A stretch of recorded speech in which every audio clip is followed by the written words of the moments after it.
Alors, on va continuer notre tour de table. Anaï Nguyen, donc fondatrice de La Bibliothèque, location de vêtements. Racontez-nous votre histoire. Depuis combien de temps votre expérience a-t-elle été lancée ?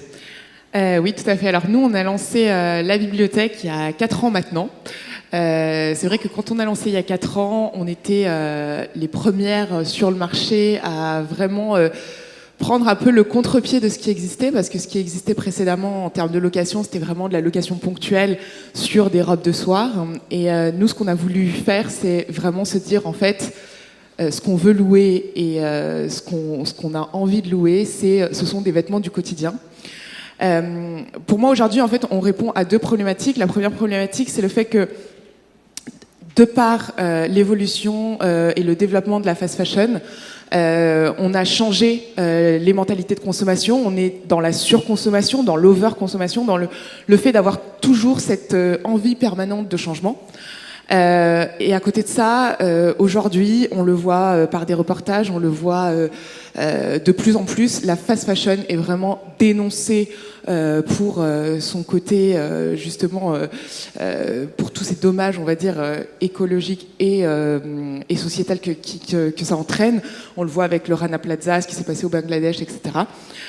Et je pense que du coup, les gens ont vraiment envie. Alors, on est face à cette problématique-là. En fait, finalement, les marques ont aussi ce besoin de se dire, ok, comment est-ce que je peux répondre à la fois au fait de devoir finalement proposer des produits dont les gens vont vouloir changer perpétuellement, et à la fois à un prix accessible. Donc nous, vraiment, notre proposition, ça a été de faire un abonnement avec lequel on peut donc twister son dressing avec des pièces du quotidien. Donc nous, comme je disais, quand on l'a lancé, vraiment, on était les premières sur le marché. Aujourd'hui, justement, grâce à aussi de nouvelles startups qui sont arrivées, vous parliez de Panoply, en effet, qui est aux Galeries Lafayette. Alors, pour une petite parenthèse, on avait fait effectivement un partenariat avec les Galeries Lafayette et le BHV il y a peut-être 2 ans et demi maintenant, qui, pour être très honnête, n'avait pas vraiment fonctionné.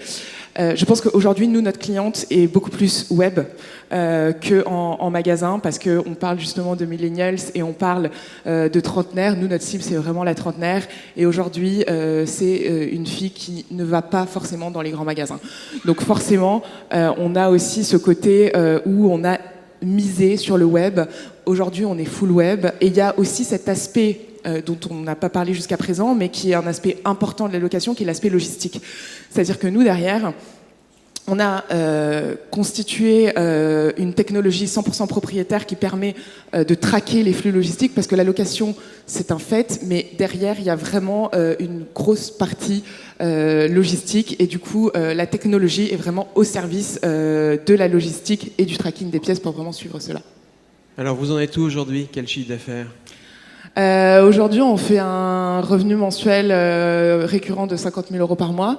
On est arrivé au seuil de rentabilité depuis février dernier. On est en pleine évolution. Là, on est en pleine levée de fonds pour pouvoir justement accélérer le business. On a internalisé complètement, donc comme je disais, la tech. On a internalisé également la partie entretien. Donc c'est bien sûr, encore une fois, comme vous le disiez très bien, je pense qu'on est encore évidemment sur un marché qui est encore niche. On n'est pas sur un marché qui a explosé, et ça, je tiens vraiment à le préciser, parce que voilà, c'est quand même important de se dire que... Mais pour moi, c'est vraiment la nouvelle distribution de demain et la nouvelle consommation de demain. Je pense qu'on est sur quelque chose, on tient quelque chose qui vraiment va évoluer, et de ce fait, c'est pour ça qu'on est en partenariat avec les marques, parce que les marques doivent trouver un nouveau mode de distribution pour pallier aux souffrances du retail actuel.